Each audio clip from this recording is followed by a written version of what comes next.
Ya.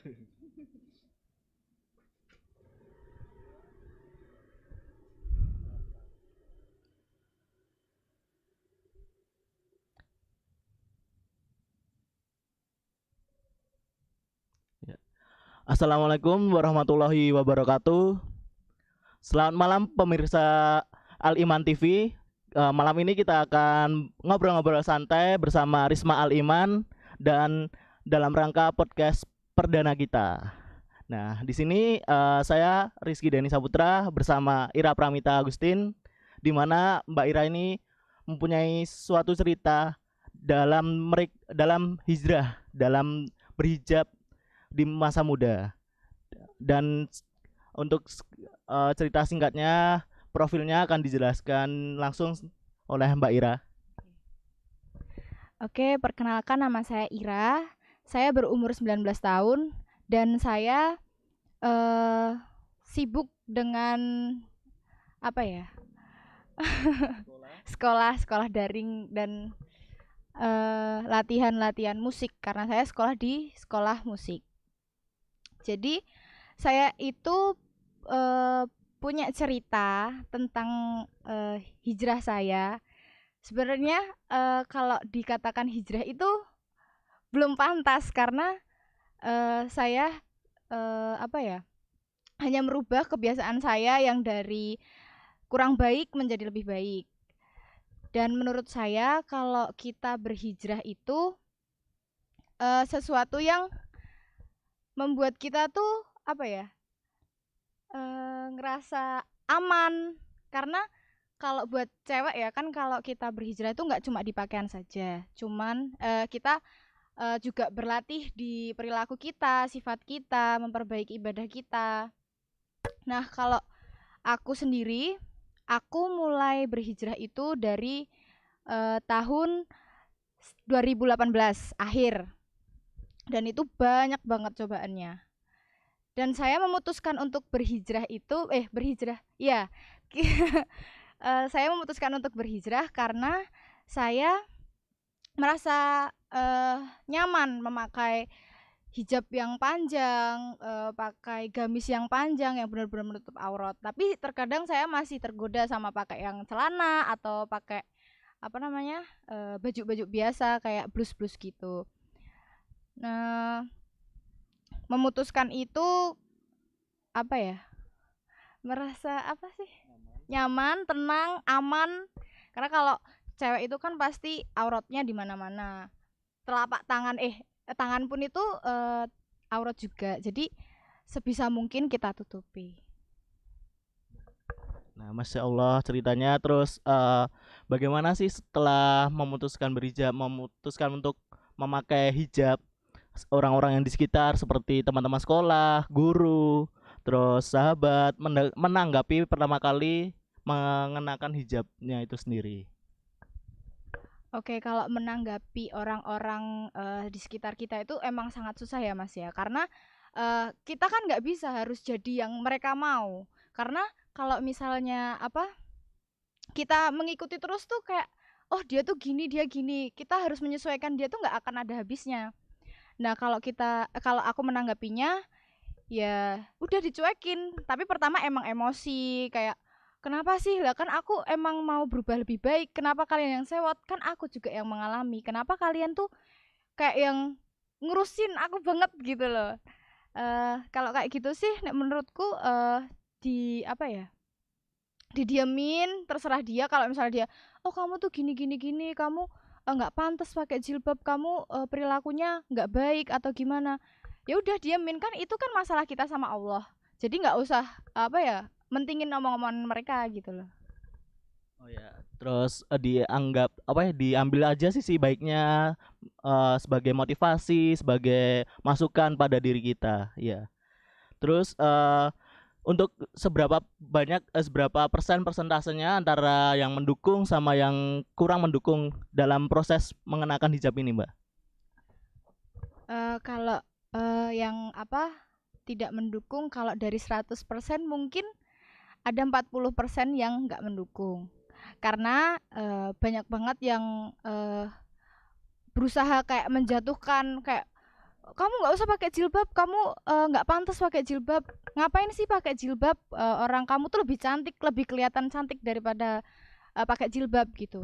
Kalau menurutku eh omongan kayak gitu tuh nggak usah didengerin, karena itu cuma bikin iman kita jatuh. Terus kita tergoda, oh ya, oh iya ya, kita nggak usah pakai jilbab ya, karena gini-gini kita kelihatan cantik, kita kelihatan auranya kelihatan gitu. Mending nggak usah didengerin gitu. Terus untuk ada nggak sih perubahan sikap-sikap orang yang di sekitar mengenai proses dalam berhijab ini kayak apa gitu? Oh ya, kalau yang itu tuh apa ya? Ada pastinya. Karena saya kan apa ya, sibuk di dunia musik, di dunia seni, dan itu tuh nggak semua orang tuh bisa menerima. Apalagi saya kan vokal. Itu kan jadi sorotan apa namanya, orang-orang. Jadi kalau misalnya penampilan kita nggak elok atau nggak enak dipandang ya, ya gimana ya? Karena orang pakai jilbab tuh nggak bisa diterima sama orang-orang lain juga gitu loh, apalagi di seni kan umum banget. Jadi yang biasanya aku disuruh nyanyi di sini itu terhambat karena hijabku gitu.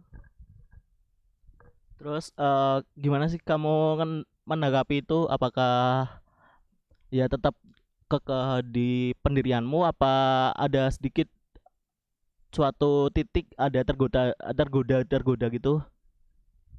Kalau tergoda ada, karena saya pernah ada apa namanya, event itu nyanyi di sekolah, dan saya tuh kayak dipaksa gitu. Oh, kamu harus nggak pakai jilbab biar kamu tuh boleh nyanyi di sini. Kamu bisa dapat nama di sini. Tapi aku mikir gini, apa namanya? Kalau aku lepas hijabku berarti percuma dong aku selama ini apa namanya? Apa ya? Percuma selama ini aku berjuang pakai jilbab, berusaha pakai jilbab menutupi semua aurat hanya karena satu hari itu aja. Tapi sebenarnya pernah sih, pernah copot jilbab terus akhirnya kayak menyesal. Loh, kenapa aku harus copot ini gitu loh. Karena kalau kalau misalnya apa namanya kita copot kan sama aja. Yang belakang-belakang itu kan jadi kehapus kan. Tapi langsung dilanjutin lagi, kayak merasa menyesal pasti. Terus kalau boleh tahu nih, eh apa sih tujuan utama dalam proses berhijrah ini? Heeh. Tujuan pertama itu pasti melindungi diri sendiri. Karena kalau pakai jilbab bagi perempuan kan dijauhkan, insya Allah dijauhkan dari orang-orang apa namanya, cewek-cewek, cowok-cowok yang zolim. Apalagi zaman sekarang kan pasti banyak mas yang dicicit cewek gitu kan, pasti pada aku digodain tuh gini-gini, aku merasa cantik gini-gini. Sebenarnya itu salah, karena itu tuh ladang dosa kita gitu loh. Apa ya, sama aja kita kasih dosa ke dia, ke cowok itu, kita juga kasih kasih dosa ke kita juga gitu. Terus berarti dalam melangkah dalam proses berhijrah ini, apakah menemukan ketenangan hati atau ketenangan hidup dibanding sebelum-sebelumnya itu apakah ada? Pasti ada mas, karena kalau kita ini kan istilahnya kan, kalau kalau berhijrah itu berubah dari yang kurang baik jadi lebih baik. Nah di situ kayak merasa aman, karena kita kan apalagi kalau orang bercadar itu kan pasti jarang gitu loh mas dilihat sama cowok-cowok, jarang banget dilihat sama apa, orang-orang lain gitu. Kalau aman tenang pasti, karena kalau istilahnya kalau kalau berhijrah itu kayak kita makan. Nah kalau kita makan tuh kan pasti kayaknya pengen nambah. Nah kalau kita merasa enak pakai jilbab itu pasti kita apa namanya, nambah, kayak menyempurnakan ibadah kita, menyempurnakan sifat kita. Jadi ya gitu, orang berhijrah pasti banyak cobaannya.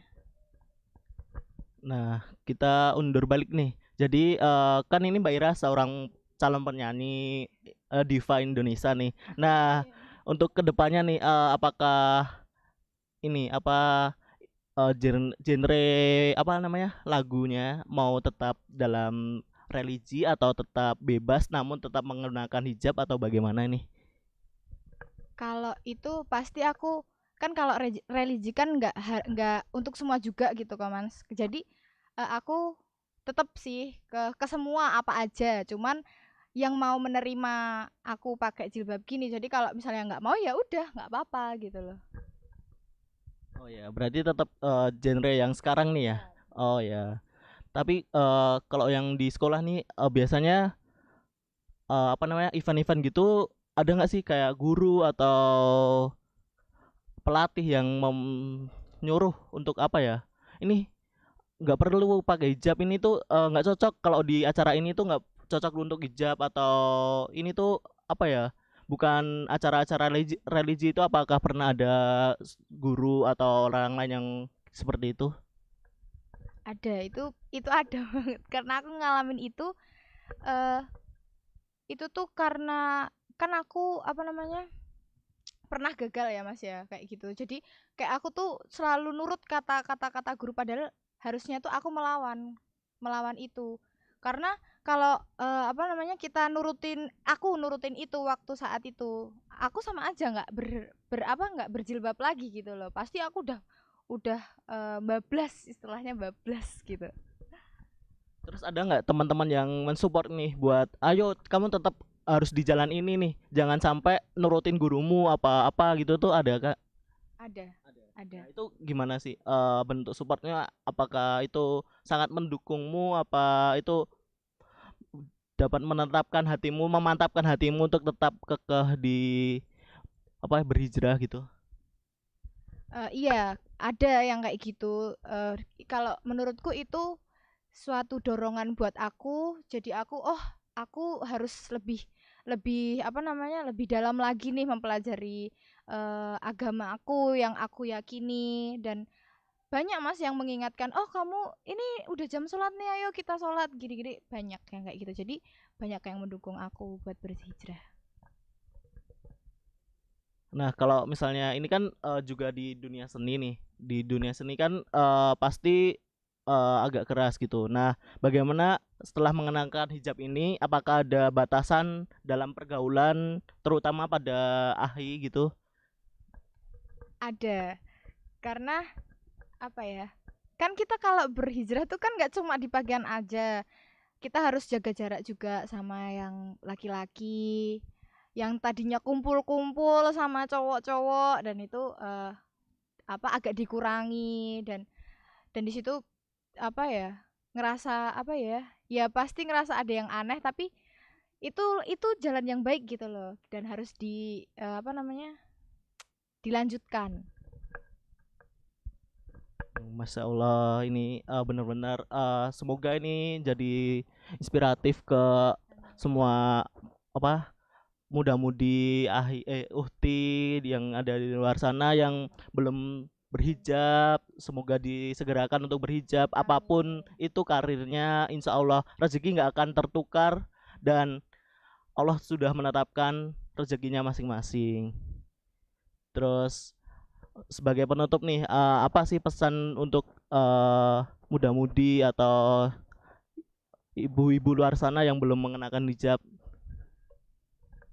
Sebenarnya kalau untuk berhijrah itu pasti banyak banget yang bilang aku belum dapat hidayah. Aku belum apa menemukan keyakinan niat aku untuk berjilbab.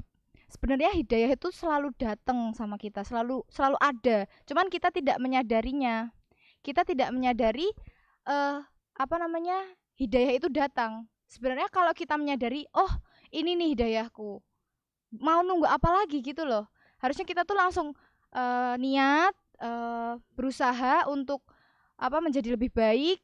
Terus ada juga Mas yang bilang, aku harus apa sholat istiqoroh dulu biar aku apa namanya yakin mantep gitu. Harusnya enggak itu tuh kewajiban kita sebagai cewek itu tuh kewajiban kita. Jadi buat kalian yang belum pada berhijab berhijablah karena hidayah itu tuh nggak akan datang kalau kita nggak menjemputnya. Ya, Masya Allah. Jadi seperti itu ya teman-teman kisah Mbak Ira ini dalam mengenakan hijab di terutama lika-likunya di dalam dunia seni. Dan untuk episode selanjutnya bisa komen di kolom komentar dan jangan lupa subscribe Masjid Al Iman Kalibayam untuk menyukseskan dan membesarkan channel ini. Dan see you next podcast. Wassalamualaikum warahmatullahi wabarakatuh.